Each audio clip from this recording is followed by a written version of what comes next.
Bavaria, April 1945. Morning mist clung to the valley like smoke, turning pine forests into ghosts, obscuring the road where Company B trudged forward through mud that sucked at boots. Lieutenant James Morrison heard at first a sound that did not belong in this landscape of war. Not gunfire or engines, but something thinner, higher, children crying. His platoon stopped, rifles raised, listening to the April silence. The barn stood alone in the meadow, ancient wood silvered by weather, listing to one side like something too tired to stand. Inside, 200 German children huddled in darkness, waiting to die. What the Americans did next would challenge every assumption about enemies and innocence, about war and mercy, about what soldiers carried besides weapons. The advance through Bavaria had been slow, methodical, village by village. Company B of the 45th Infantry Division moved through landscape that seemed untouched by time medieval. Church spires rising above stone houses, forests so thick they blocked sunlight, streams running clear over rocks, worn smooth by centuries. But the war had been here. Evidence lay everywhere. Abandoned artillery pieces rusting in fields. Craters where bombs had fallen. Houses with walls blown out, exposing rooms like dollhouse cutaways. Furniture still arranged, as if families might return any moment. Lieutenant Morrison was 24 years old. From Oregon, a schoolteacher before the war. He had landed at Salerno, fought through Rome, crossed the Rhine, seen things that would wake him at night for decades. He knew how to read terrain, how to sense ambush, how to keep his men alive. But he did not know what to do with the sound of children crying in an abandoned barn. Sergeant Tom Carter moved beside him, rifle ready. Carter was older, 32, a farmer from Iowa who had 3 children of his own back home. He looked at Morrison, waiting for orders. "Could be a trap," Carter said quietly. Morrison nodded. They had found traps before buildings rigged with explosives, civilians used as shields, desperate last stands by forces that knew they were losing. But the crying continued, thin and desperate, the sound of fear so pure, cut through tactical thinking. "Perimeter," Morrison ordered. "Williams, check the barn. Careful." Private Eddie Williams approached slowly, rifle raised, moving with the careful deliberation of a man who had survived 11 months of combat by never assuming anything was safe. He reached the barn door, pressed his ear against weathered wood, listened. The crying grew louder, punctuated by German voices, adult voices trying to soothe, to comfort, to maintain order in whatever chaos existed inside. Williams pushed the door open. Sunlight streamed into darkness, illuminating a scene that made him lower his rifle. Children, dozens of them, hundreds, packed into the barn like livestock, sitting on hay bales, huddled against walls, held in the arms of women whose faces showed exhaustion, so complete it bordered on death. The children ranged from infants to teenagers, dressed in clothes that had once been fine, but now hung in tatters, faces streaked with dirt and tears, eyes wide with terror. A woman stood, blocking the children with her body. She was perhaps 40, tall and thin, wearing what had once been a teacher's dress now stained and torn. Her hands trembled, but her voice was steady. "Please," she said in broken English. "Please, they are only children." William stood frozen, his rifle hanging loose. He had stormed beaches, cleared houses, fought through streets where enemies hid in every shadow. He had been trained to destroy resistance, to eliminate threats, to win. But this was not the enemy. This was 200 terrified children crying in a barn. He turned, called back to Morrison. "Lieutenant, you need to see this." Morrison entered the barn slowly, letting his eyes adjust to the dimness. The smell hit him first unwashed bodies, fear sweat, soiled clothing, and beneath it all the sweet rot of infection and illness. Children watched him with eyes that had seen too much, faces that carried the particular emptiness of those who had stopped believing in safety. 4 women stood among the children, forming a protective barrier with their bodies. The one who had spoken stepped forward again. "I am Fräulein Greta Schneider," she said, each English word carefully formed. "Teacher, these are children from Cologne. We evacuate when the bombs come. We walk for weeks, many weeks. The others, they ... double quotes." She trailed off, unable or unwilling to finish. Morrison holstered his pistol, raised his hands to show they were empty. "I'm Lieutenant Morrison, United States Army. How many children?" 207, Greta said. "Ages 3 months to 14 years. We have no food for 3 days. Water ... She gestured to a few buckets that held maybe a few inches of muddy liquid. "We find stream yesterday." Carter had entered behind Morrison, and now he moved through the barn, counting heads, assessing the situation with the practiced eye of a man who had raised livestock and children in equal measure. Some kids slept fitfully on hay piles. Others sat in silent groups, too exhausted for tears. A few of the older ones held infants, rocking them with the mechanical persistence of those who had been doing it for days. "Jesus Christ," Carter whispered. Morrison turned to find Corporal Ramirez, the company medic, a man from New Mexico who had sewn up more wounds than he could count. "Get up here. Bring everything we have." The other teachers introduced themselves. Fräulein Hartmann, a young woman barely 20 who taught music. Fräulein Koch, older, gray-haired, a mathematics instructor. And Frau Meyer, a widow who had taught literature before the war took her husband and both sons. They had been evacuating children from Cologne since March, moving them away from Allied bombing, away from advancing armies, searching for safety that did not exist. "The city was destroyed," Greta explained, sitting on a hay bale while Morrison's men began distributing canteens of water. "First British bombs, then American. The school, my school, it fell. Collapsed. We save the children, bring them out. The parents, they beg us, take them somewhere safe. So we walk, first to Dresden." She paused, her face going still. Dresden was worse. Morrison knew about Dresden. Everyone knew about Dresden. The firestorm that had consumed the city in February, temperatures so hot that people had been incinerated in basements where they hid. The entire company had heard reports, seen the aerial photographs. Estimates ranged from 25,000 to over 100,000 dead, though no one knew for certain because there were not enough remains to count. "We leave before the fires," Greta continued.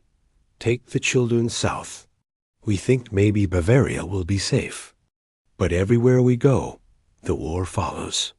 Villages will not take us too many mouths, not enough food. Some places, they chase us away with sticks. So we walk, always walking." Ramirez moved among the children, checking for immediate medical crises. He found malnutrition, dehydration, lice, infected wounds, respiratory infections, and in 3 cases, symptoms that might be typhus or dysentery. But none were dying. Not yet. The teachers had somehow kept them alive through weeks of displacement, starvation, and exposure. How?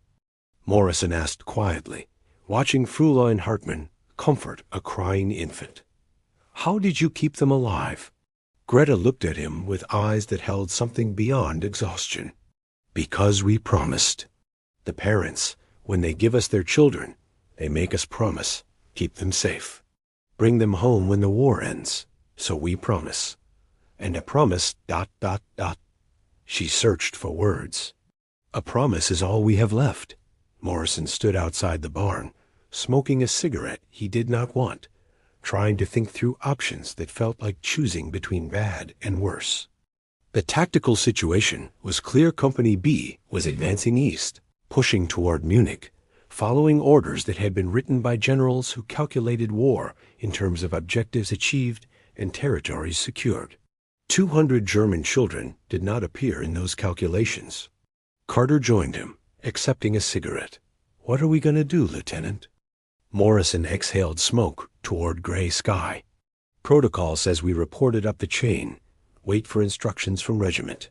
"How long will that take?" "Could be hours. Could be days." Morrison looked back at the barn. "Those kids don't have days." Private Williams approached, carrying a clipboard. "Did it count, sir?" 207 children, like the teacher said. "We gave them all the water we could spare. Distributed some rations. Ramirez says at least a dozen need medical attention soon, maybe 3 or 4 critically."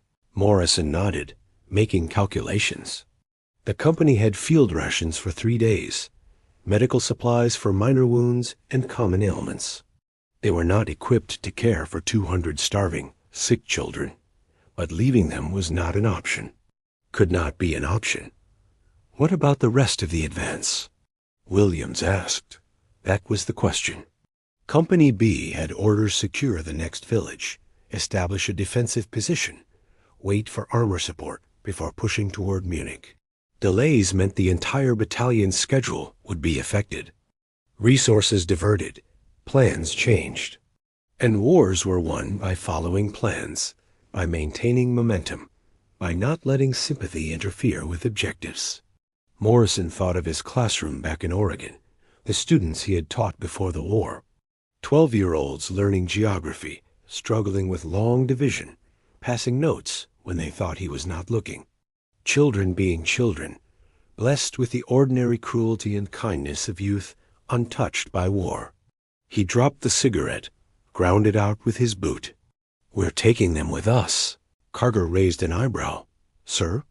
"We're taking them with us," Morrison repeated, louder now, his voice carrying the edge of decision made. "All of them. The teachers, too. We'll radio regiment, explain the situation, but we're not waiting for permission. Those kids need food, water, and medical care now. We'll bring them to the next village, set up a temporary facility, get them stabilized." "A captain's not going to like this," Carter said, but he was already smiling, the expression of a man who had hoped his lieutenant would make exactly this decision. "A captain can court-martial me if he wants," Morrison said, "but I'm not leaving children to die in a barn." They moved out at noon, a column that bore no resemblance to any military formation Morrison had ever commanded. Soldiers carried children who were too weak to walk. Jeeps were loaded with the youngest, infants and toddlers piled carefully among ammunition crates and radio equipment. The teachers walked alongside, trying to maintain order, singing German songs to keep spirits up, to distract from hunger and exhaustion.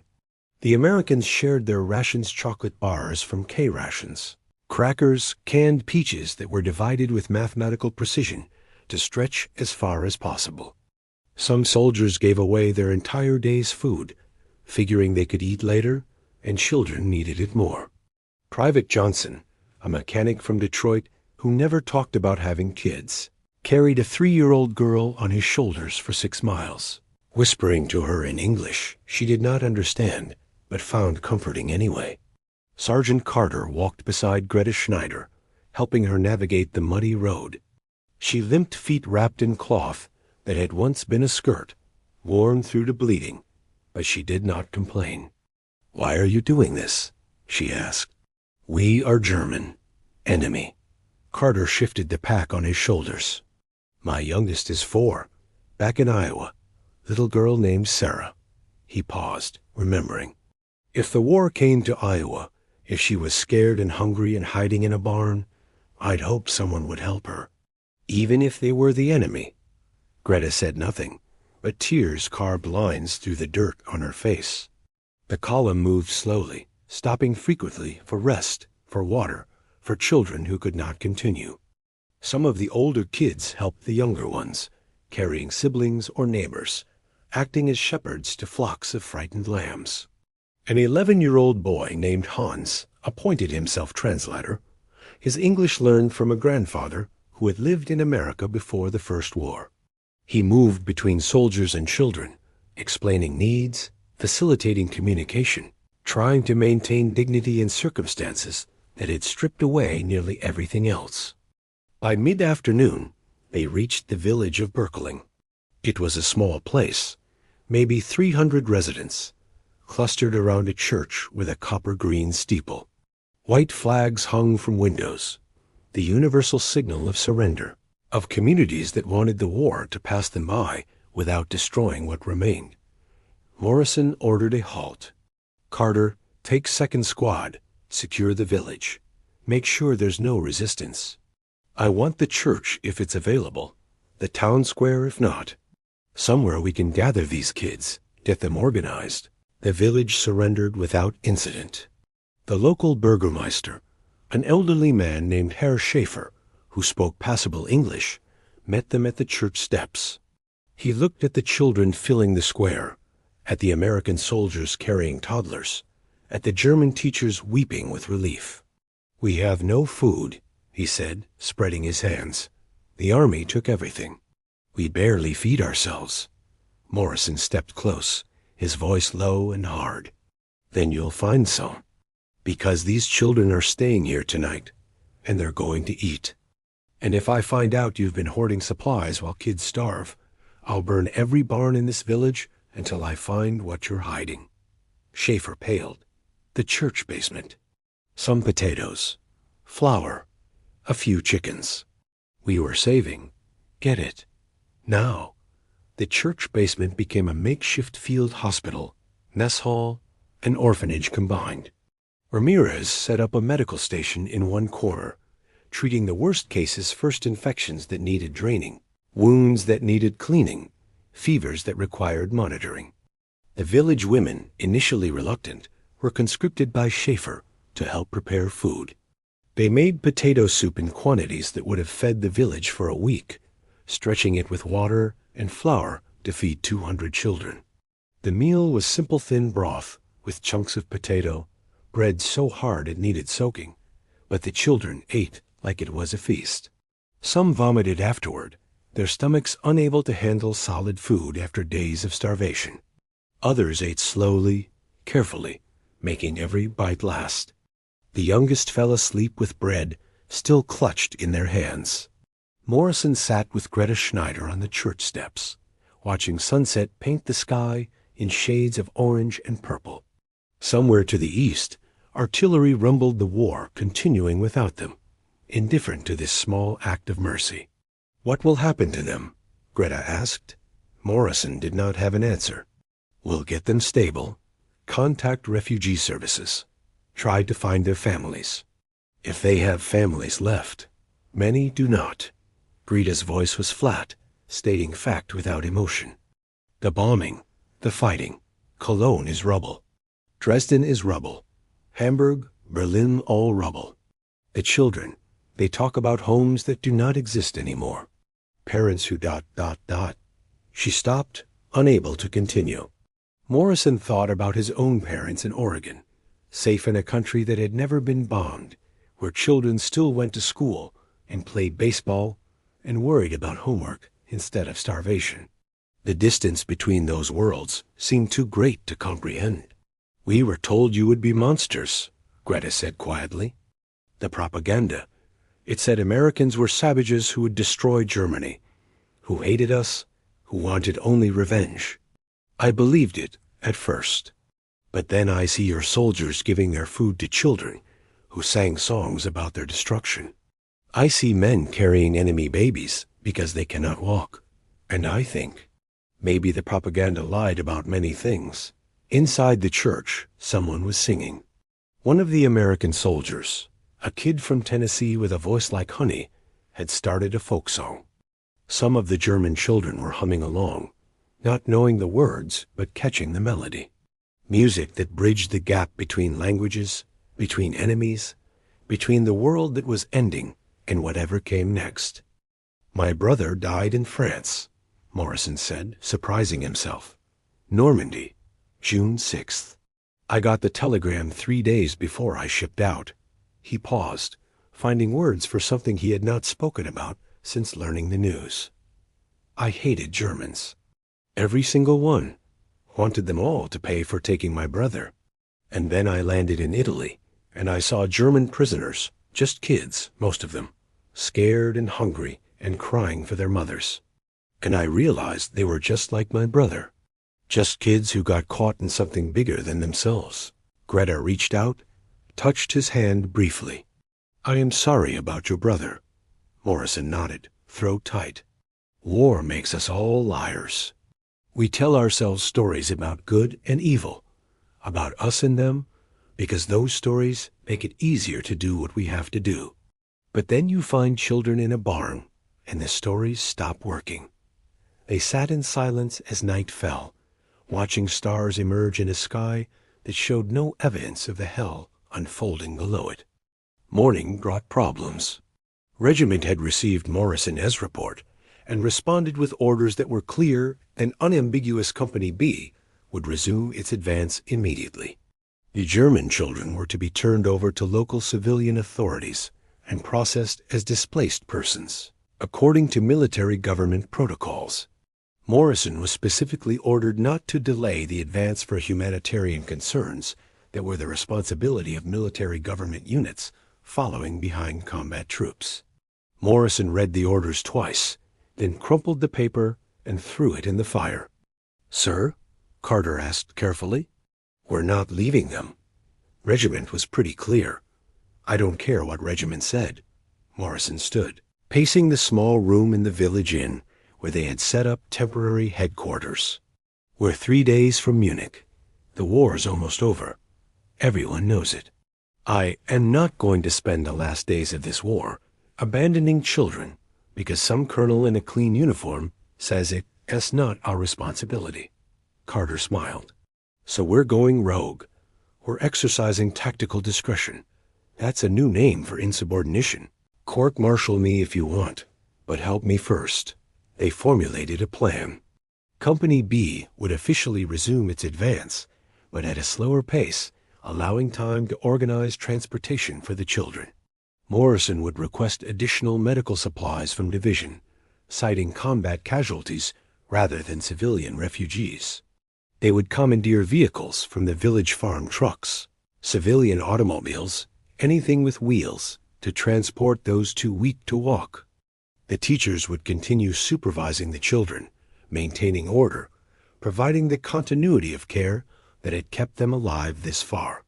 By mid-morning, they had assembled a convoy that looked like a refugee column from some earlier, more primitive war.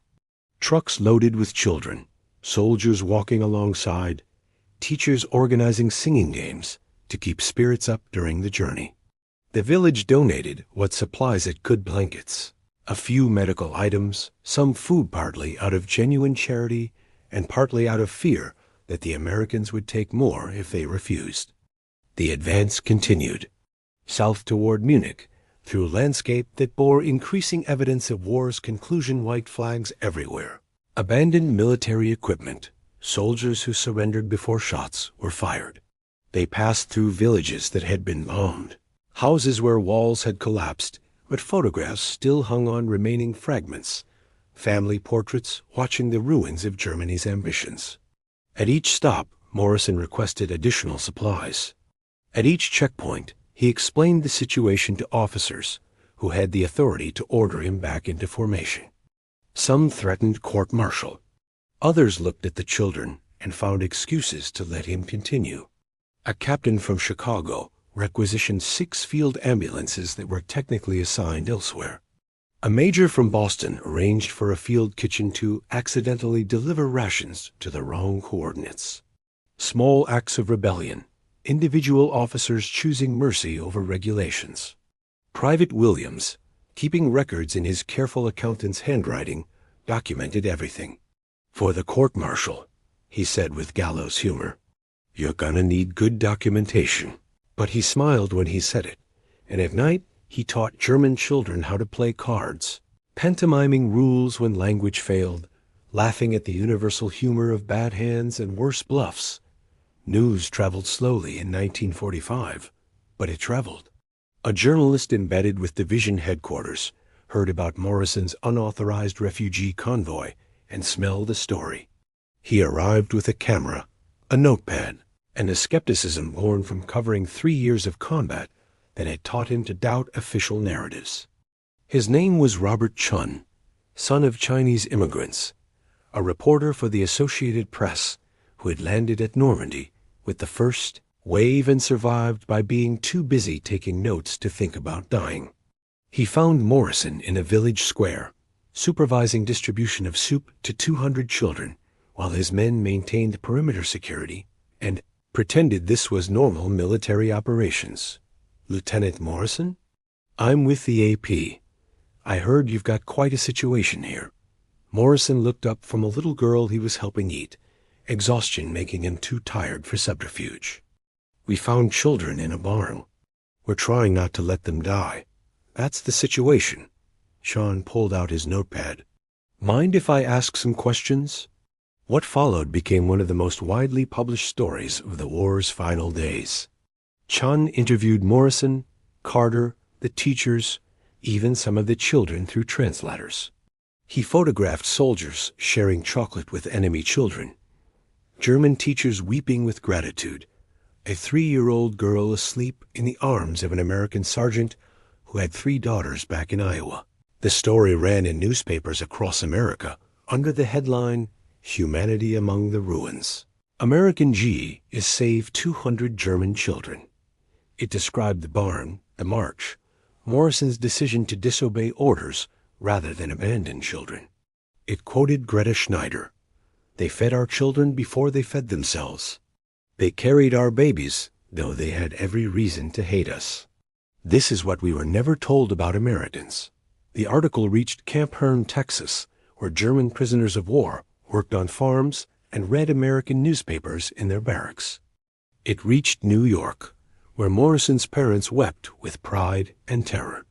It reached the Pentagon, where generals debated whether to court-martial an officer who had violated orders to save enemy children. But mostly, it reached American living rooms, where families gathered around radios and read newspapers over breakfast, learning about their boys overseas, doing something that transcended military objectives. In an era dominated by stories of destruction and death, by photographs of cities reduced to rubble, and casualty lists that grew longer every day, here was something different, a story about saving instead of destroying, about mercy instead of revenge. Letters began arriving at division headquarters, thousands of them, from parents who had sons overseas, from teachers who recognized Greta Schneider's courage, from Americans who wanted to believe their country stood for something beyond just winning wars. One letter came from a woman in Oregon who wrote, "My son died at Normandy. If he could see what Lieutenant Morrison did, he would be proud. I am proud. This is what we're fighting for, not just to defeat evil, but to prove we're better than it." The convoy reached the outskirts of Munich in late April, as the city prepared to surrender. The war was ending not with dramatic last stands, but with exhausted collapse, like a boxer who had taken too many hits and could no longer raise his arms to defend himself. White flags appeared on buildings. Soldiers abandoned weapons in the streets. Civilians emerged from basements where they had hidden for weeks, blinking in sunlight that revealed the ruins of what had been one of Germany's most beautiful cities. Morrison established a temporary facility in a partially destroyed school building. Military government units had finally caught up with the advance, bringing doctors, supplies, and bureaucrats who specialized in displaced persons. The children were registered, photographed, given medical examinations, and entered into databases that would attempt to reunite families torn apart by war. Some parents were found. A mother from Cologne who had been searching for her 2 sons for 6 weeks. A father who had survived the war working in a factory and spent every day since searching refugee camps. These reunions were moments of joy so pure, they seemed almost obscene against the backdrop of destruction. Families whole again, children crying in their parents' arms, proof that some things could be salvaged from the wreckage. But most had no one. Parents dead in bombing raids, or lost somewhere in the chaos of Germany's collapse, or simply vanished into the fog of war that swallowed entire populations. These children became wards of military government, assigned to orphanages being established across occupied Germany. numbers and ledgers that tracked the cost of war in ways that casualty figures never captured. Greta Schneider stayed with the children, working with American authorities to ensure they received proper care. She had kept them alive for weeks through pure will, and she could not abandon them now just because the war was over. She worked 18-hour days, translating, organizing, advocating for children who had no one else to speak for them. Morrison found her one evening in the school courtyard, sitting on rubble that had once been a wall, looking at sunset that painted the ruins of Munich in shades of gold. "We did it," he said, sitting beside her. "They're safe." "Safe?" Greta repeated, tasting the word. "What is safe?" "They are alive, yes. They have food, shelter, doctors." "But safe?" She gestured at the destroyed city. "Their homes are gone. Their parents are gone. The world they knew is gone. We kept them alive to inherit ruins." Morrison had no response. She was right. They had saved the children from immediate death, but what came after remained uncertain. Germany would be occupied for years, divided, rebuilt by conquerors who would shape it according to their own visions. These children would grow up in a world defined by defeat, by shame, by the long shadow of crimes committed in their nation's name. "But they will grow up," Greta said, reading his thoughts. "Because of you. Because American soldiers carried enemy children, though they had no obligation to do so. That matters. Maybe more than we understand now." 3 weeks later, Morrison received orders to return to division headquarters. The war in Europe was officially over. Germany had surrendered on May 8, 1945. Celebrations had erupted across America. Soldiers danced in the streets of Paris and London. But in the ruins of Bavaria, the victory felt hollow, overshadowed by the magnitude of destruction. At headquarters, Morrison was informed that charges had been filed against him for disobeying orders, delaying his unit's advance, and commandeering military resources for unauthorized purposes. A court-martial would be convened, and he would face potential dishonorable discharge and imprisonment. He sat in the waiting room outside the colonel's office, exhausted beyond caring about consequences. If they court-martialed him, so be it. He had saved 200 children. Whatever came next seemed trivial by comparison. The door opened. "Lieutenant Morrison, the colonel will see you." Morrison entered, snapped to attention.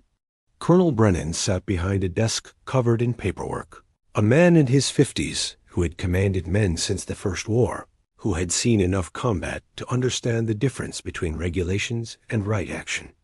"At ease, Lieutenant." Brennan gestured to a chair. "Sit down." Morrison sat, waiting. Brennan shuffled papers, reading reports that Morrison recognized, his own action reports. Statements from soldiers in Company B, testimony from German teachers, copies of Chun's newspaper article. Finally, the colonel looked up. "You disobeyed direct orders. Do you understand that?" "Yes, sir. You delayed your unit's advance, disrupted regiment's operational timeline, and commandeered military resources without authorization." "Yes, sir." "You also," Brennan continued, his voice shifting slightly, "saved 200 children who would have died if you had followed protocol. You did something decent in a war that hasn't had much decency. And you embarrassed every bureaucrat who wanted to court-martial you because the press made you a hero and they look like villains." Morrison said nothing, unsure where this was leading. Brennan opened a folder, pulled out a single sheet of paper. "This is a letter from General Eisenhower's office." Apparently, he read Chun's article. "The general specifically requested that no charges be filed against you. He wrote, and I quote, 'In a war defined by destruction, we need more men like Lieutenant Morrison, who remember that winning means something beyond just defeating the enemy.'" He slid the paper across the desk. Morrison read it, barely processing the words. "The charges are dropped," Brennan said. "You're officially reprimanded for insubordination, which goes in your file and means nothing. You're also being recommended for a commendation, though that's still working through channels." He paused, a slight smile crossing his face. "Off the record? You did good, Lieutenant. You did the right thing when the right thing was hard. That's what officers are supposed to do, even when regulations say otherwise." Morrison felt something release in his chest, tension he had been carrying for weeks. "Thank you, sir. Don't thank me. Thank the 200 kids who are alive because you gave a damn." Brennan stood, offering his hand. "War's over in Europe. You'll ship back to the States in a few months, get discharged, go back to being a teacher, or whatever you were before. But remember this, what you did mattered. Not because it changed the outcome of the war, but because it changed the outcome for those kids. That's worth more than any medal." Morrison returned to Oregon in August 1945. Arriving home to a ticker tape parade he did not want, an attention that made him uncomfortable. He tried to explain that he had just done what anyone would do, that his men deserved credit, that the German teachers were the real heroes for keeping children alive through weeks of displacement. But America wanted heroes who saved children instead of just killing enemies. Chan's article had been reprinted in hundreds of newspapers. Radio programs had dramatized the story. Hollywood had inquired about film rights. Morrison, who just wanted to return to his classroom and forget about war, found himself giving speeches, attending ceremonies, answering questions for reporters who wanted to know what he had felt when he found the children. He never found good answers. The truth was too complex, too bound up with loss and anger and the grinding exhaustion of war. He had saved those children, partly from compassion and partly from guilt about his brother's death, about the Germans he had killed, about the part he had played in a war that destroyed entire cities.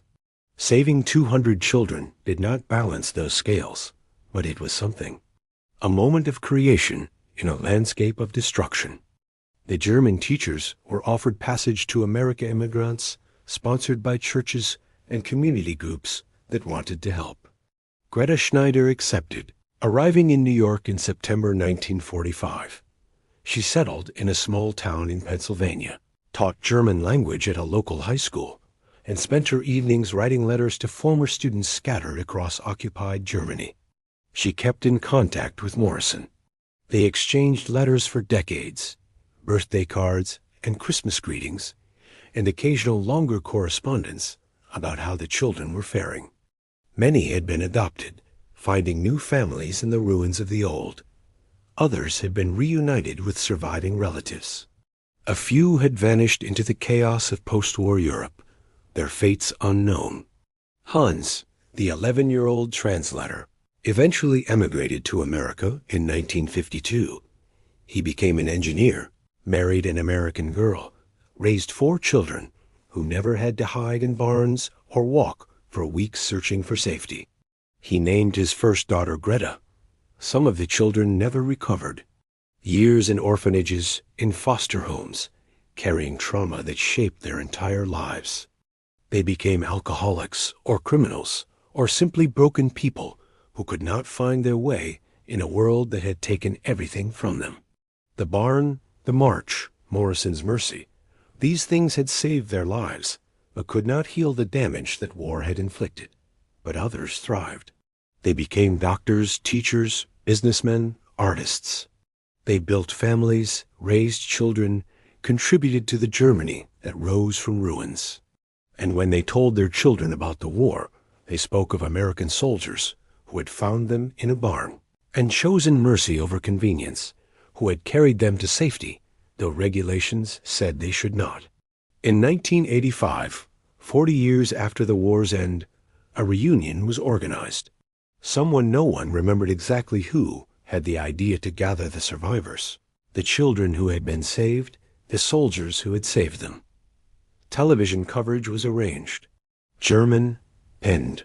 American officials attended, making speeches about reconciliation and the enduring bonds between former enemies. Morrison flew to Germany, now an old man of 64, retired from teaching, living quietly in Oregon with his wife and grandchildren. He had not thought about the barn in years, had trained himself not to think about it. because thinking about it meant thinking about the war, and he had spent decades trying to forget the war. But he went to Germany because some of the children wanted to thank him, because Greta Schneider, now 85 and frail, had written asking him to come, because 40 years was enough time that maybe he could face it without the old grief overwhelming him. The reunion took place in Munich, in a convention center built where the school had stood. 200 people attended, the children, who are now middle-aged adults, the soldiers who are now grandfathers, German and American mixed together, speaking in English and German and the universal language of shared experience. Morrison found himself surrounded by strangers who embraced him, who cried on his shoulder, who introduced children and grandchildren and said, "This is the man who saved my life." A woman in her 40s, she had been 3 years old in the barn, gave him a photograph. It showed a little girl asleep in the arms of an American soldier. The photo was torn and faded, but the image was clear. "That's me," she said, "and that's Sergeant Carter. I carried this my whole life, reminding myself that mercy exists even in the darkest times." Hans found him, now a successful engineer with grown children, speaking English with only a slight accent. "Lieutenant Morrison, I have wanted to thank you for 40 years. They embraced, two old men who had once been a soldier and a child, connected by circumstances that defied easy categorization. Not friends, not family, but something else, survivors of the same trauma, participants in the same moment of grace. Greta Schneider gave a speech. She spoke about the barn, about the march, about American soldiers who had violated regulations because regulations conflicted with decency. She spoke about letters she had received over the years from former students, about lives saved and families built and contributions made to a world that almost killed them. "We tell our children that war is evil," she said, her voice carrying through the hall with the authority of a lifetime's teaching. And it is. But war also reveals what humans are capable of when pushed to extremes. Sometimes that revelation is terrible cruelty beyond imagination, destruction without mercy. But sometimes it is beautiful. Soldiers carrying enemy babies. Men sharing their last rations with children who sang songs about their destruction. A lieutenant who risked court-martial because he could not abandon the crying he heard in a barn. She looked directly at Morrison. "You saved us. Not just our lives, though that would be enough. You saved something more important, our faith that humans could be good even when everything pushed them toward evil. That matters. 40 years later, 60 years later, 100 years later, it will still matter. The barn still stands, or what remains of it. The roof has collapsed, the walls lean at angles that defy gravity, and vegetation has reclaimed the interior where children once huddled in darkness, waiting to die. A plaque was installed in 1995, marking the site as historically significant, explaining in German and English what happened there in April 1945. Tourists visit occasionally, mostly Germans who want to understand their history. Americans tracing family members who served in the 45th Infantry Division. They stand in the meadow, looking at ruins, trying to imagine what it was like. The crying children. The American lieutenant making a choice that violated regulations, but honored something more fundamental. The march south through a landscape of defeat and destruction. Soldiers and children mixed together. Enemies transformed into protectors. Morrison died in 1998 at home in Oregon, surrounded by family. His obituary mentioned his service in World War II, his decades teaching high school, his devotion to his wife of 53 years.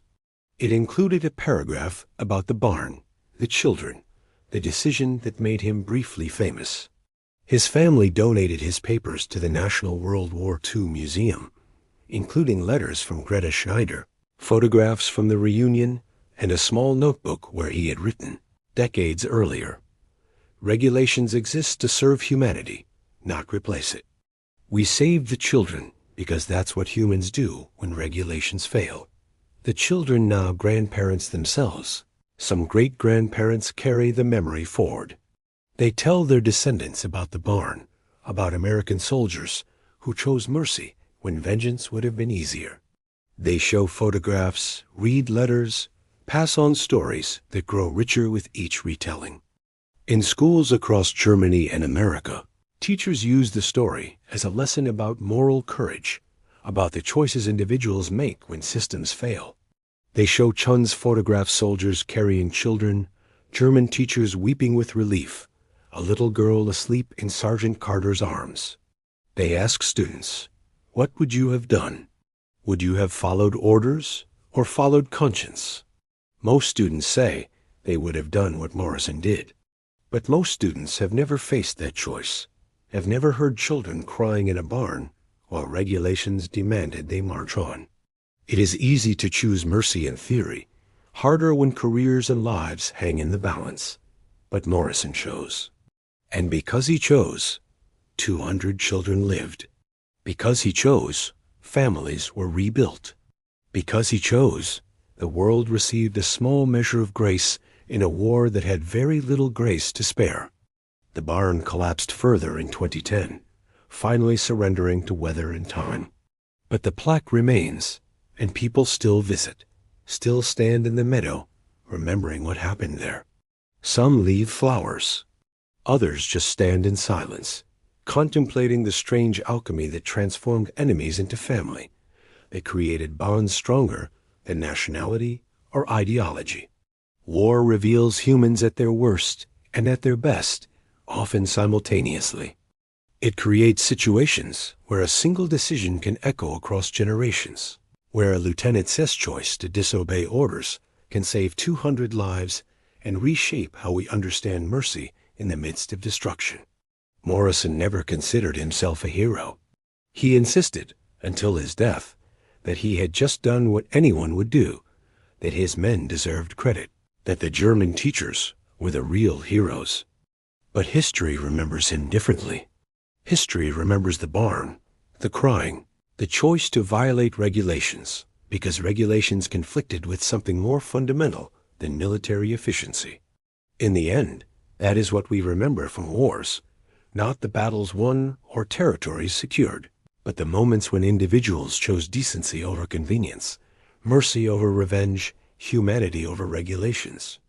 These moments do not change the outcome of wars. They change something more important. They change what wars mean, what we carry forward from devastation. 200 children, one barn, a lieutenant who heard crying and could not walk away. That is the story. That is what followed. And 40 years later, 80 years later, as long as people remember, it still amazes.